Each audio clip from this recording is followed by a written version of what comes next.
Hi there everybody, welcome to another video. On today's video I have this Mercedes C-Class. This is a W204 2014 model, and we're gonna be changing the oil and the oil filter in this car. And this is a petrol automatic, by the way, the C180. And I'm gonna start by, well, I've been running the car for about 10-15 minutes really to get it a little bit warm. It's not hot, just warm, and that will allow us to drain the oil a little bit easier.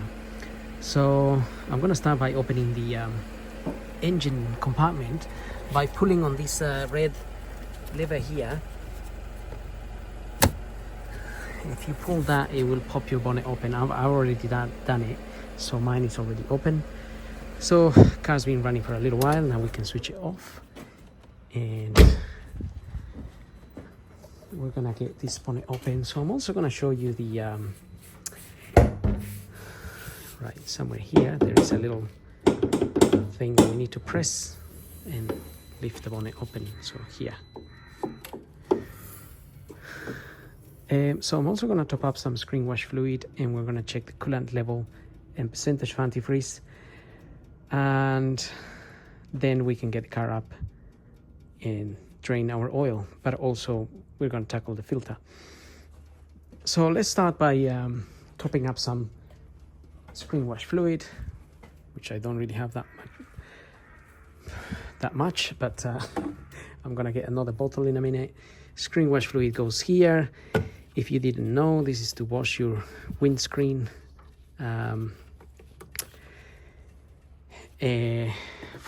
with the jets that, you know, spray water onto the windscreen, and then you use your wipers to wash the windscreen. And we want to top this up with the proper liquid, because if you just top it up with water and you get into freezing conditions, that water will just freeze, and then you will not have any water coming out to clean your windscreen. Also, if it's just water in there and it's really freezing conditions, that water will freeze and it might expand and crack your tank as well. So overall, it can cause a lot of damage.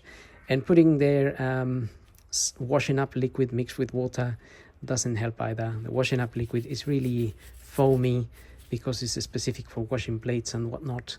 And if you spray that on your windscreen, it gets really messy, so don't do that. Just get the proper fluid. You can buy it concentrated, already mixed, and keep it in your boot or luggage compartment, and you can then always keep your tank full. Especially if you use the car a lot in motorways and in rainy days or winter, that will go very quickly. So you want to keep one at hand. And obviously, if you don't use the car that much, then it would last a while. Right, so I'm just gonna get another one of these and fill that up. Okay, I finished topping that up, so now we can close this, and we are done with that. So we can move on to the coolant level and percentage of antifreeze. For the percentage of antifreeze, we're gonna use this Worth little gadget here, and we want to open this cover. So again, if the car's been running a lot and it's really hot, be careful if you're gonna open that. Just make sure you press it as you open it, or just let the car cool down for a bit, and you avoid yourself any issues, because you don't want have any scalding on your skin. So in my case, obviously the car wasn't that hot, so it's fairly safe to open that cap. Now I'm just gonna shine a light in here, and you can see the coolant. You can just see it shining, sort of greenish bluish color, and you can also see where more or less my coolant is. Even without shining that light, you can see my coolant is around here. And if you didn't have any coolant, this tank will look that color, just white. So that's a big clue if there was no coolant here at all. And if there was no coolant here, then you would want to obviously check for any leaks that you may have around. When you shine a light in there, you can see a little bit clearer on the side. That's our coolant. Now ideally, coolant normally it's around this line here. So technically it would be a little bit higher than that. That's where I normally always have it. So I just wanted to show you in the manual, it more or less tells you how to check the coolant, how to open the cap and all of that obviously, and it says number 3 here. There is a, if the coolant is at the level of marker bar number 3 in the filler neck, when cold, there is enough coolant in a coolant expansion tank. So so it more or less tells you here how to check your coolant in here. So you can just see that there, just the neck of that, where that white area there meets the black area.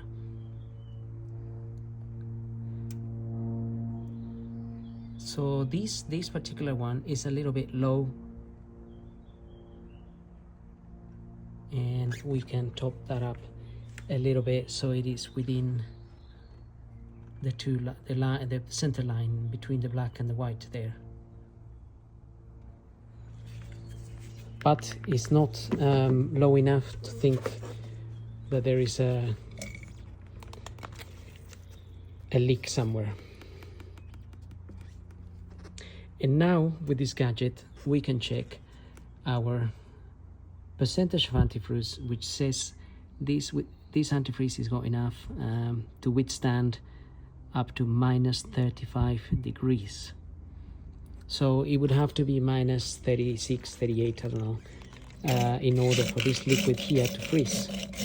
And by the way, this little gadget also sort of shows you more or less the color of the antifreeze here, which is a little bit bluish, and also you can see it's nice and clear in there, so there is no contamination, even though technically the manual states the coolant should be replaced every 2 years, but that doesn't always happen. So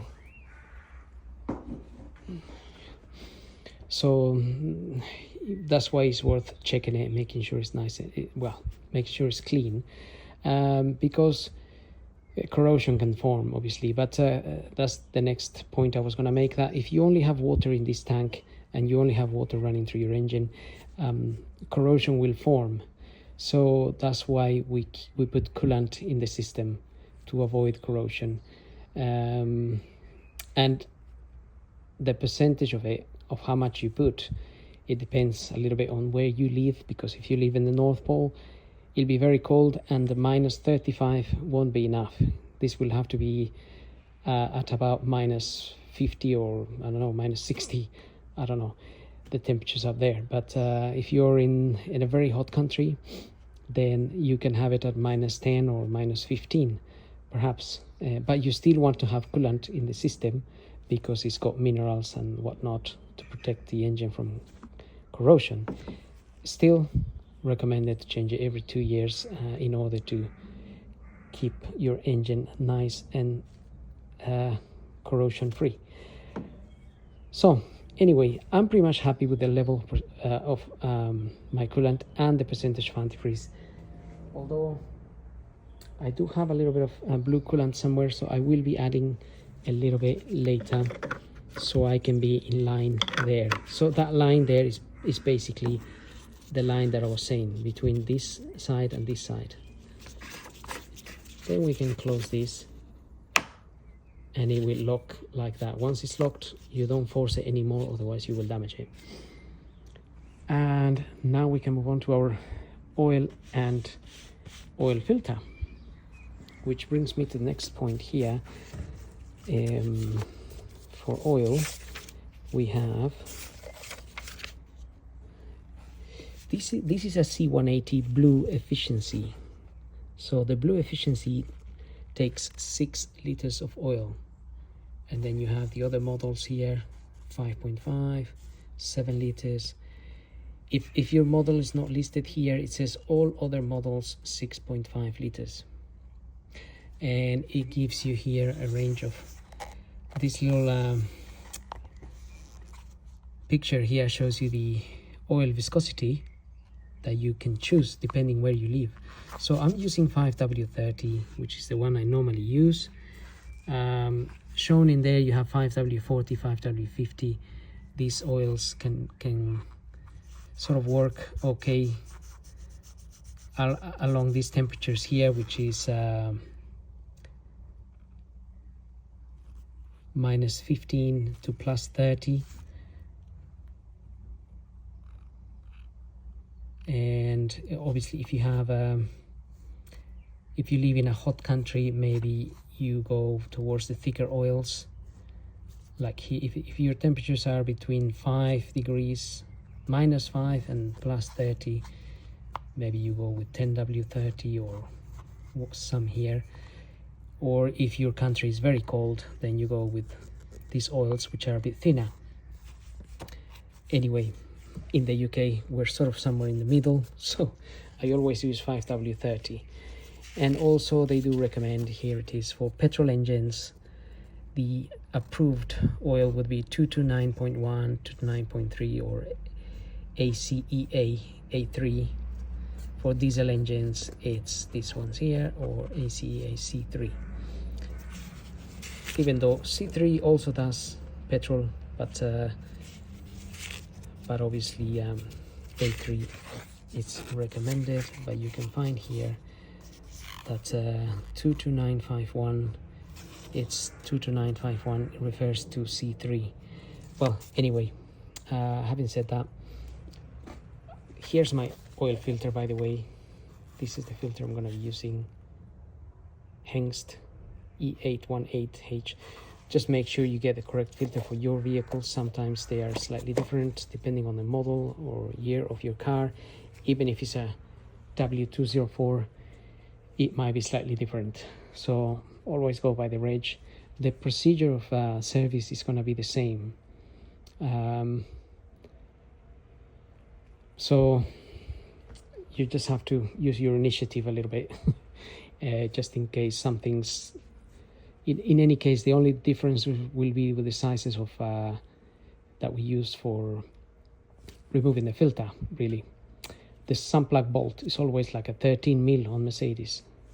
So anyway, let's get on with doing our oil. So I'm gonna start by opening this oil filler cap here, and also I'm gonna pull the dipstick. This is going to allow a bit of air into the system, and then we can drain the oil from underneath a little bit easier. And also we're going to tackle our filter. Right, the filter is sitting just there. So our oil filler cap is just there, and the filter is here in sort of in front of the engine. And we're going to use one of these. This is a 27 mil socket to take that out.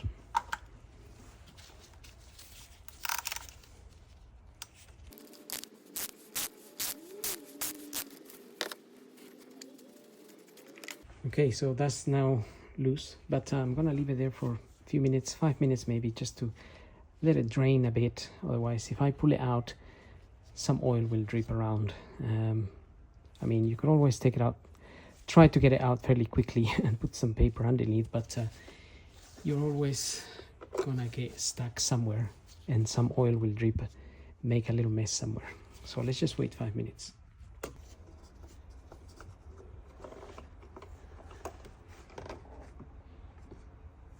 Take that filter out now,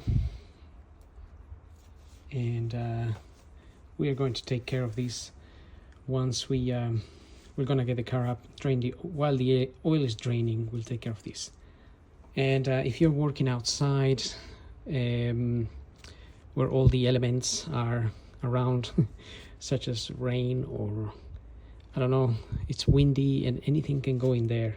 That's a very exposed area, so you can put some paper or something to cover it in the meantime, so nothing goes in there and you keep it free from elements basically. Right, so now I'm gonna get the car up and we can drain the oil from underneath. So looking at the car from underneath, we want to remove this cover here, which will expose our sump, and we can then drain the oil.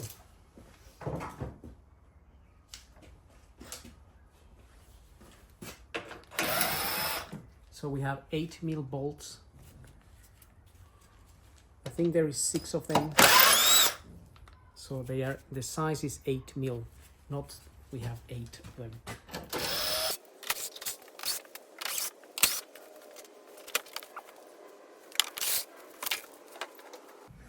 Well, what can I say? There was actually 8 of those 8mm screws, really. That's what they are. Now I'm gonna get an oil pan to catch the oil. And just remember again, if your engine's been running a lot, the oil can be very hot, so you don't want to burn yourself, so be careful with that.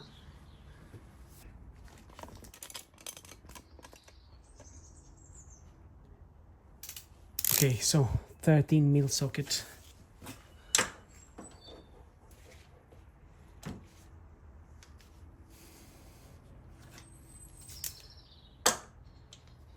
If you have a ratchet that is a little bit long like this, it might not fit.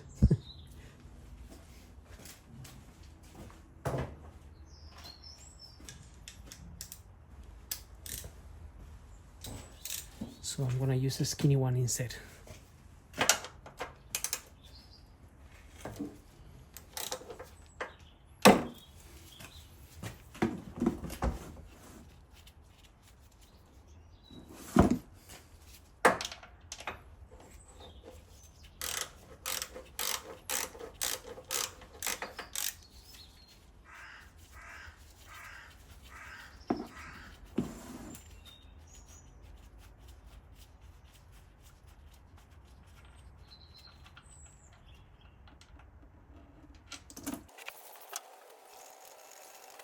So 6 liters will be draining out of there, and in the meantime we can take care of our filter right here. So this part just pulls out like so, and then we have the O-rings we want to remove, like this one.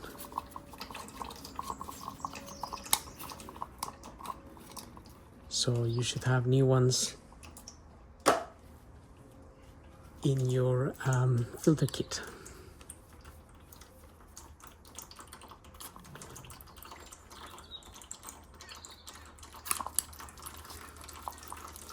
Right, just get this, trying not to injure myself here.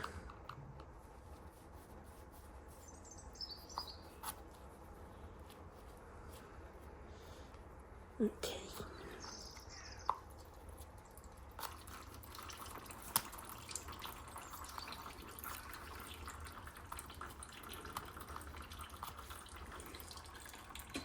And there's one more, just this one here.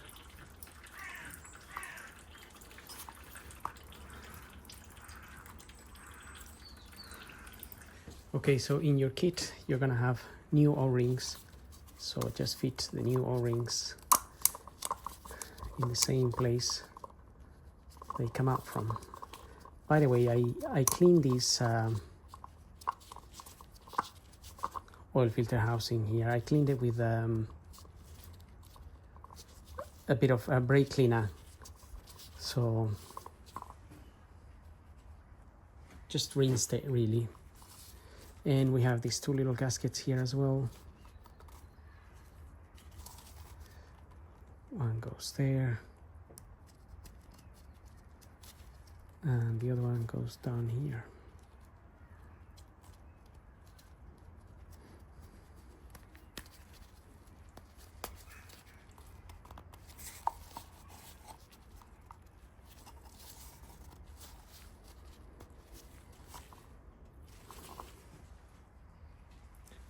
get your new filter and just push it in there.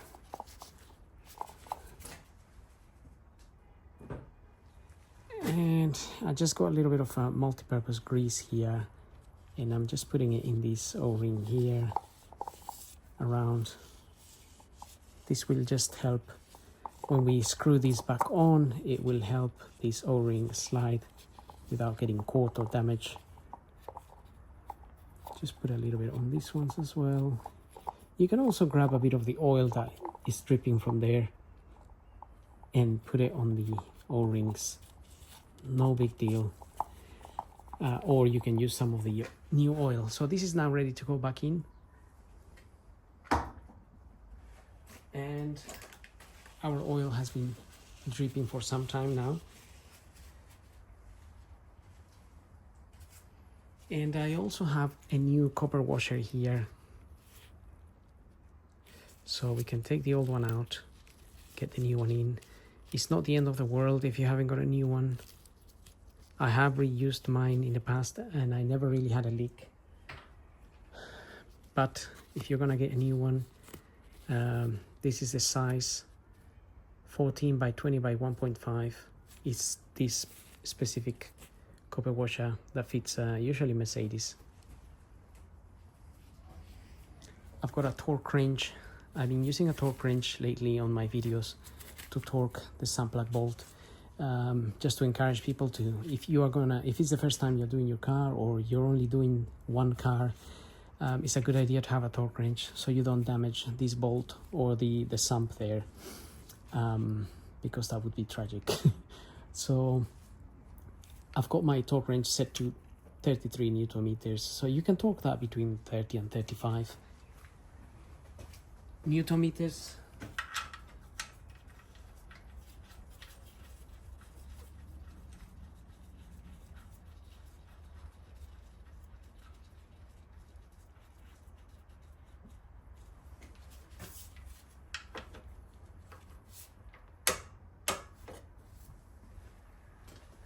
And that's it, not a lot of force at all.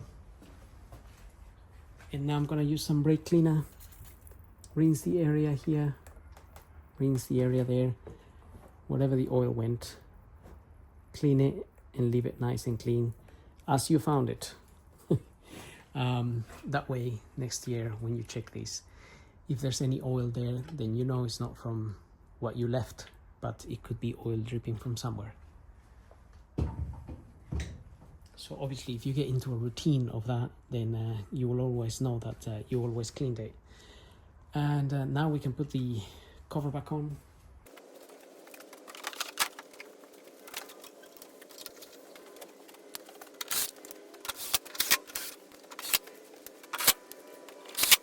Okay, now I'm gonna lower the car and we can top up some oil and put our filter back in. Okay, no rocket science to what we're doing here. Put your filter, your nice new filter, into that housing there and put it in by hand as much as you can. Then it's gonna reach the point where it's a bit hard because the rubber, the O-ring is there. So then you can use your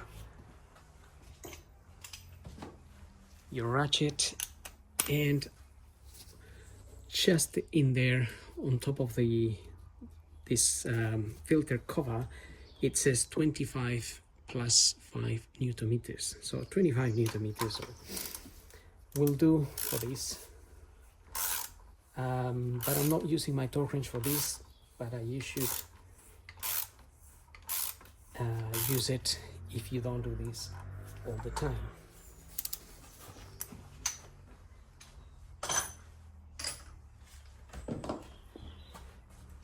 Okay, that is in place, nice and secure. Our sun plug bolt is in place, nice and secure.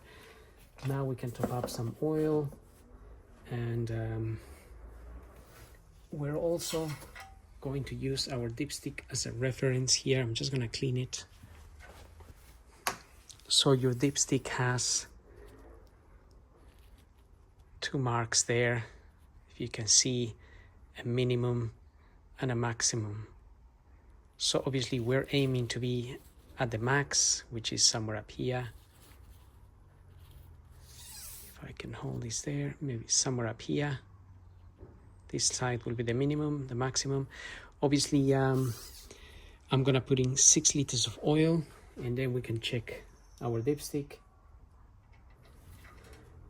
And the dipstick will show a little bit higher, a little bit more oil, because once we run the engine, some of the oil will go into the oil filter, and it will stay there. And sometimes it's up to 300 and 500 mils that stays in there.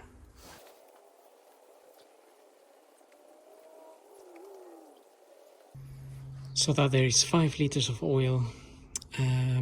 I would really recommend using Castrol or Mobile One, and obviously I'm using 5W30, and you can choose your viscosity according to where you are, as we saw on the chart earlier on. But yes, so that's 5 liters, and I need to put 1 more liter, and then we can check our dipstick. Okay, I've got my 6 liters in there. We can put that cover back in there, and now we're gonna check the dipstick.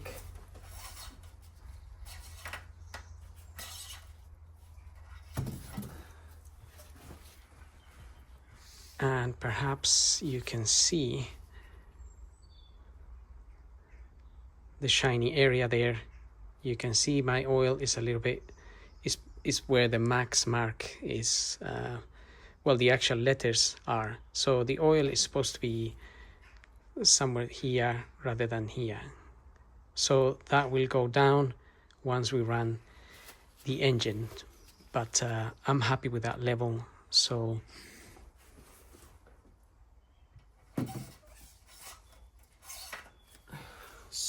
we can put our dipstick back in there, and now we can get the car going and make sure everything is running fine. And also when I first start the car, I just like to make sure there's no oil warning lamps coming on in here.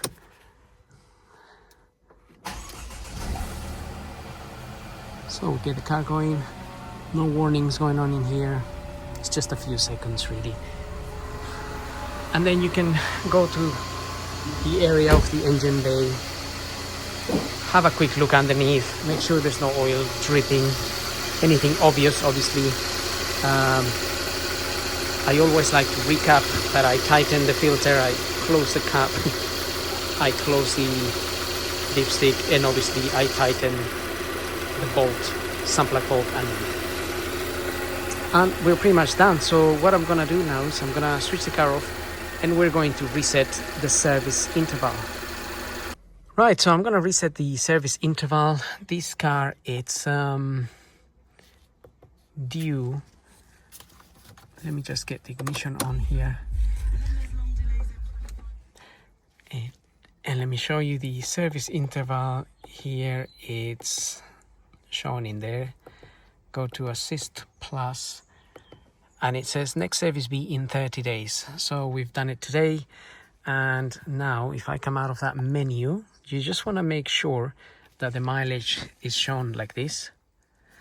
And we're going to switch the ignition off, and then, right, to reset the service interval, get the key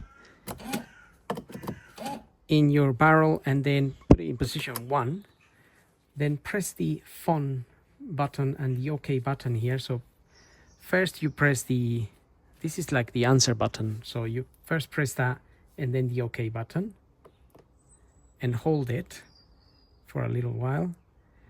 And then a menu will come up there that says Vehicle Data, Roller Test, Assist Plus. You then want to go down with these arrows here to Assist Plus. So if I can go in a little bit with the arrows, I'm going to Assist Plus, then I'm going to press OK, and then it says service data, full service, go to full service, press OK, go down to confirm service, press OK, and then it's going to ask you to choose the oil grade that you use. In this case I used 22951. I'm going to press OK, and then it says service carried out, yes, and then It says cannot be undone. So either you cancel it or you confirm. So I'm gonna confirm. And then it says full service completed. And now we can just come out of that menu, put your ignition in position 2, go to, let me just get this a little bit closer. So now we're gonna go to service again.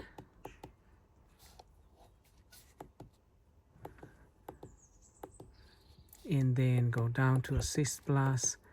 And now the next service is Service A in 365 days. And with that, we have concluded our service reset. So if you have any questions, just ask. And we'll see you all in the next video. So don't forget to like, subscribe, and follow. And thank you for watching.